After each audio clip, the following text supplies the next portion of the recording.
ఏంది వెంకీ అంత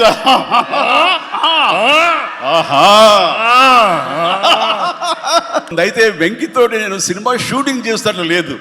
ప్రతిరోజు ఇద్దరు పిచ్చిగా చేసావు. ఎంత ఎంజాయ్ చేసావంటే మీకు వీళ్ళు సినిమా యాక్టింగ్ చేసేట్టు ఉండదు. ఇద్దరు కలిపి అల్లరి కుర్రవాళ్ళలాగా ఆ సెట్లో చేసావు. అదే క్యాప్చర్ చేశాడు. అది బాగా పండుతుంది. రేపు మీరు కూడా థియేటర్స్లో దాన్ని మీరు ఆస్వాదిస్తారు, డెఫినెట్గా ఎంజాయ్ చేస్తారు. అండ్ డెఫినెట్లీ లాస్ట్ ఫేజ్ వచ్చేసరికి సినిమా ఎక్కడికో లేచిపోతుంది అంటలో ఎలాంటి సందేహం లేదు.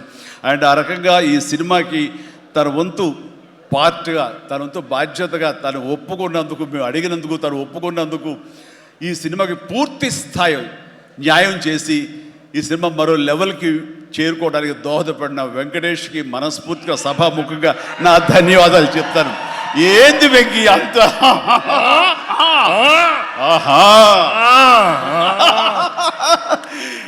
ఇదే సరదా.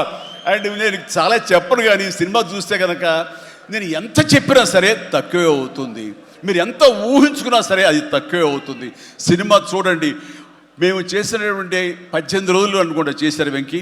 ఈ 18 రోజుల్లో ఒక 7-8 రోజులు సీన్స్, ఒక 5 రోజులు 6 రోజులు సాంగ్, ఇంకా 2 days చిన్న ప్యాచ్ వర్క్. ఈ రోజుల్లో ప్రతిదీ ఎంత అంటే ఇక ఎంజాయ్ చేశాను. ఇది షూటింగ్ చేసినట్టు అనిపించట్లేదు. ప్రతి సినిమా ఇలాగే ఉంటే ఎంత బాగుంటుందా అని అనిపిస్తుంది నాకు. అందుకని మనస్ఫూర్తిగా సభాముఖంగా అందరి సమక్షంలో వెంకటేష్కి ఇది మన ఇద్దరి మధ్య ధన్యవాదాలు తెలియజేస్తూ, ఇది మచ్చు తురక. ఇందాక అనిల్ రావిపూడి అడిగినట్లుగా ఈ కాంబినేషన్ ఫుల్ ఫ్లెడ్జ్డ్గా ఎప్పుడు దొరుకుతుందంటే వెంకీ నేను రెడీ. అండ్ అనిల్ రావిపూడి ఎవరో ఎందుకు, ఈ అవకాశం నువ్వే తీసుకుని ఖచ్చితంగా నువ్వు స్టోరీ రాసుకో. మీ ఇద్దరం ఇదే ప్రాణం పెట్టి, ఇదే హుషారు పెట్టి, ఇదే గిలిగింతలతో మీకు సినిమా చేసి పెడతాం. కానివ్వండి, ఎప్పుడు వస్తుందో తెలియదు.